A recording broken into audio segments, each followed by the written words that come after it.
On my birthday, I received a text from my deceased grandfather. Happy birthday, I'm alive. My hands trembled as I traced the number and located him in a nursing home. They took your inheritance, your home, he murmured. That evening, I shared his photos in the family group chat. Then I cut off their allowance, froze their bank accounts, and shut off their utilities. That was only the start. It's better when you're not here. Less hassle for everyone, my dad said, his voice cutting like shattered glass. My mom's laughter echoed from the kitchen. Come on, don't be so cruel, she said, chuckling. But seriously, maybe spend your birthday elsewhere. We've got enough to deal with. I stood there, phone in hand, staring at the dining table. Dirty plates, empty wine glasses, a half-eaten cake, crumbs strewn like forgotten promises. They hadn't even set a place for me. Happy birthday, by the way, my sister Sarah tossed out, eyes glued to her phone, her tone dripping with mock sweetness. I was gonna post an old pic of us, but figured you'd want space. I didn't ask why they hadn't invited me to celebrate. I already knew. I was the outsider, the one who gave endlessly but was never enough. The one working 2 jobs to clear their debts. The one missing weekends with friends because mom needed grocery money, dad needed his car repaired, or Sarah just needed. I wasn't mad, I was something colder, numb, like the January wind rattling the windows. Fine, I said, pocketing my phone. Enjoy your evening. I didn't slam the door or yell, I just left. In my car, I sat behind the wheel, staring at the windshield, searching for a single memory of them celebrating me, being proud, or seeing me as more than a convenience. The drive to my apartment blurred, city lights streaking like molten glass.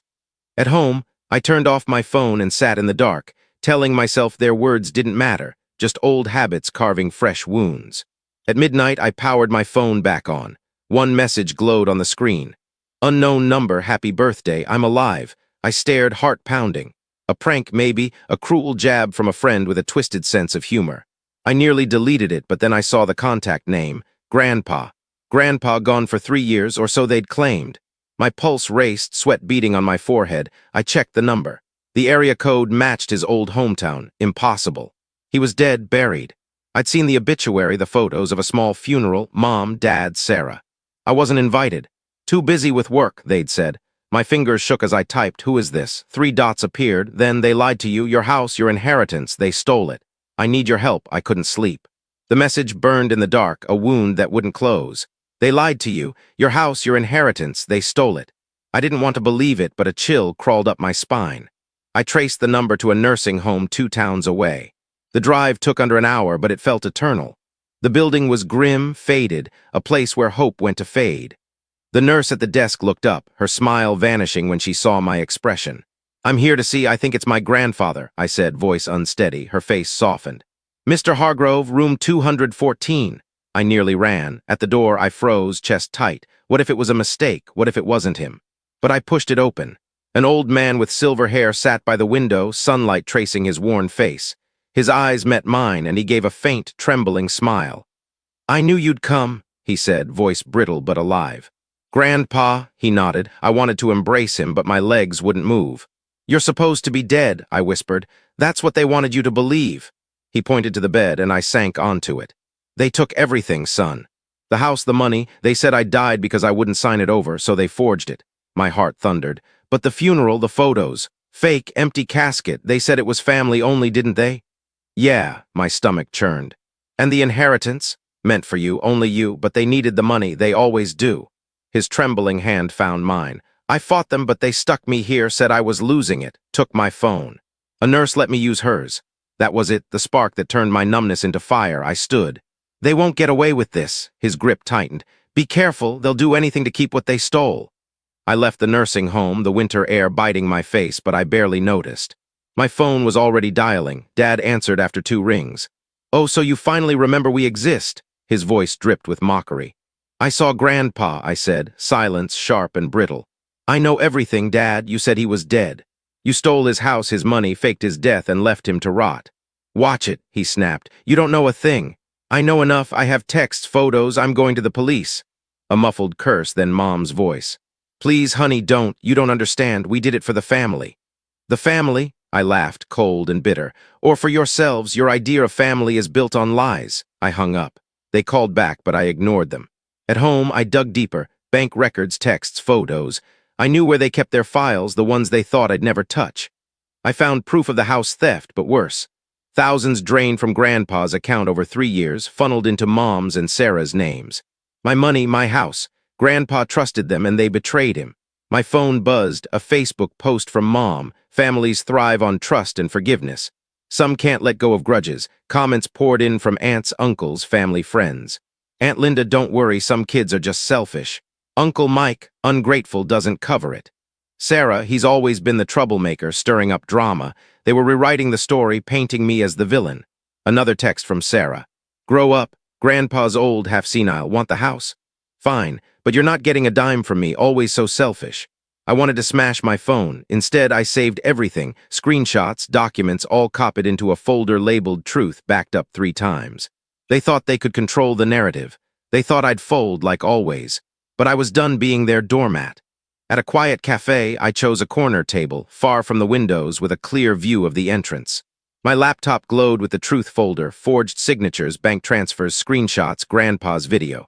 The final blow, my phone buzzed. Mom, we're here, don't make a scene. They walked in, Dad, rigid with anger, Mom, pale and anxious.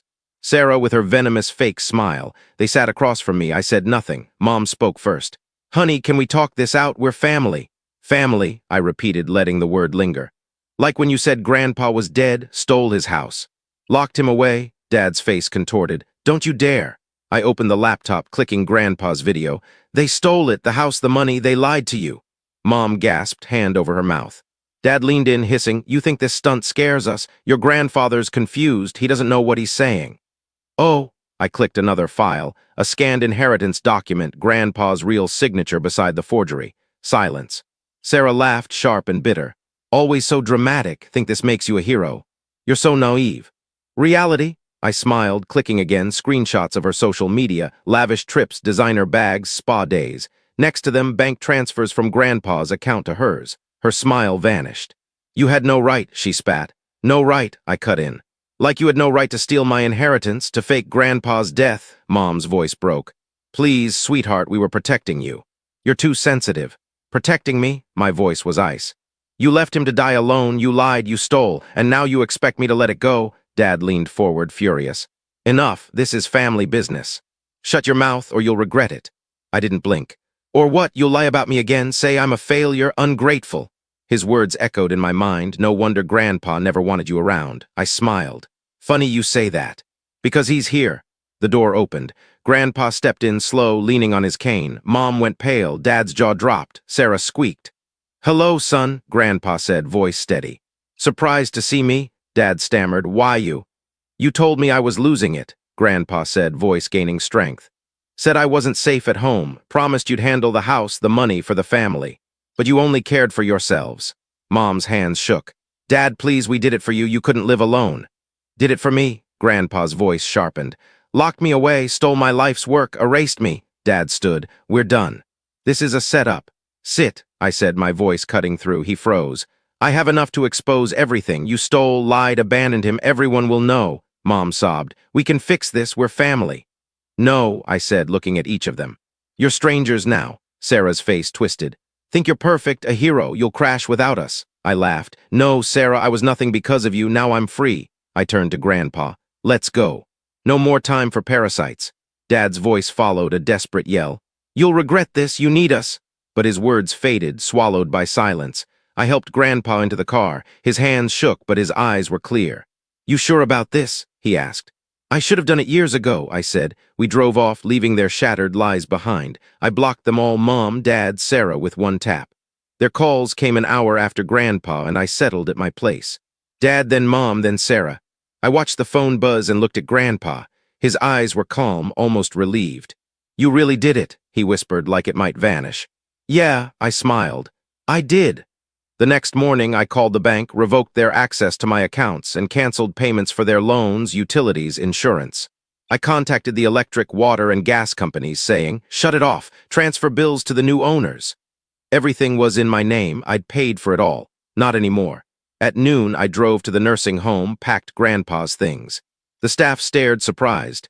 He's coming home, I said, tossing his bags in the car. Grandpa climbed in, and for the first time in years, he smiled, a real, quiet smile.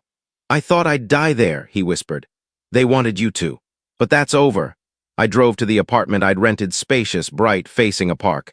Grandpa stood in the living room, stunned. "This for me?" he asked. "For us," I said. I called the lawyer to secure the inheritance, house, and accounts. No forgeries, no lies. Then I turned off my phone. The next days were quiet, peaceful. I savored every moment. Mornings I made coffee, sat by the window, watched sunlight dance on the trees. Grandpa rose early, reading the newspapers I brought. He even started joking. "Always wanted to plant roses," he said. "Your dad called it a waste of time." "We'll plant them here," I said. "As many as you want." But they didn't let go easily. A week later, I returned from the store to find Sarah on my building steps, arms crossed, face desperate. "You can't just abandon us," she screamed. "We're your family." "Family," I walked past, keys in hand. "Family doesn't bury people alive." She grabbed my arm, tears in her eyes. "It was a mistake. They thought it was best." "No. They thought of themselves." I pulled free, heading for the door. "You can't survive without us," she yelled. "You're weak." "But now I'm free," I said. The next morning, their utilities were cut off. The lawyer texted. They tried to reconnect, but the bank denied them credit. Mom called over 20 times, her voicemails tearful. "How could you? We're your parents. We messed up, but don't destroy our family." Her tears didn't move me. Dad called next, threats, then tears, then silence. His last message: "You've ruined us, but we'll come back. You'll never be happy without us." I deleted it, smiling.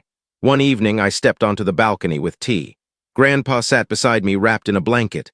"You're stronger than I thought," he said. "No," I replied. "I just had nothing left to lose." We watched the city lights flicker. I felt no fear, no guilt. Inside, I opened my laptop and took one final step. A donation to a charity for elderly victims of financial abuse, matching what they stole from us. I changed my number, erased theirs, and kept only one family, Grandpa. The courtroom was a stark, quiet war zone. My lawyer laid out everything: forged signatures, stolen transfers, Grandpa's video. They buried me alive. Dad exploded. "This is a setup. He's manipulating everyone." The judge's voice cut through. "Mr. Hargrove, sit." Mom gripped her chair, trying to cry, but no tears came. Sarah stared at the table, hands trembling. They had no defense. Every lie was exposed, every theft undeniable. Grandpa stood, voice strong. "They stole my life, locked me away, tried to erase me, but my grandson saved me." The judge's gavel fell like a storm. "The property and assets returned to Mr. Hargrove and his grandson. Defendants must vacate within 7 days. Dad's face twisted. "You can't, it's our house." "No," I said, standing. "It was never yours." A week later, I brought Grandpa to the house. A sheriff's car sat out front. Movers hauled bags and boxes to the lawn. My parents stood on the porch, Dad yelling, Mom crying, Sarah stunned. "You can't take everything," Dad shouted, fighting an officer's hold. "I didn't take it," I said. "You stole it, I just took it back." Mom fell to her knees before Grandpa.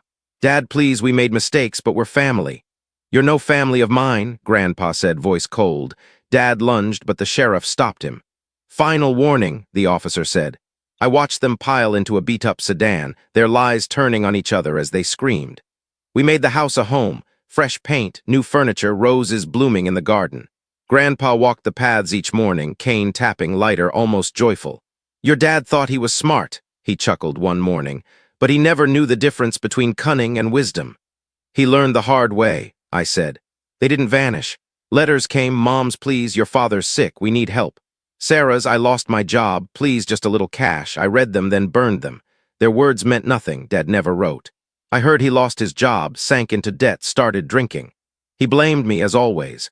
One evening, Grandpa and I sat on the porch, the roses swaying in the breeze, catching the fading light. "I thought I'd die in that nursing home," he whispered. "You won't lose this again," I promised. A car passed in the distance, but it didn't matter. This was our world now, no lies, no betrayal. "I'm proud of you," Grandpa said, voice breaking. "You did what I never could." "I did what they made me do," I said. The weight lifted, chains broke. We sat in silence, the house glowing in the twilight, a place they tried to steal, a place they lost, a place we made ours.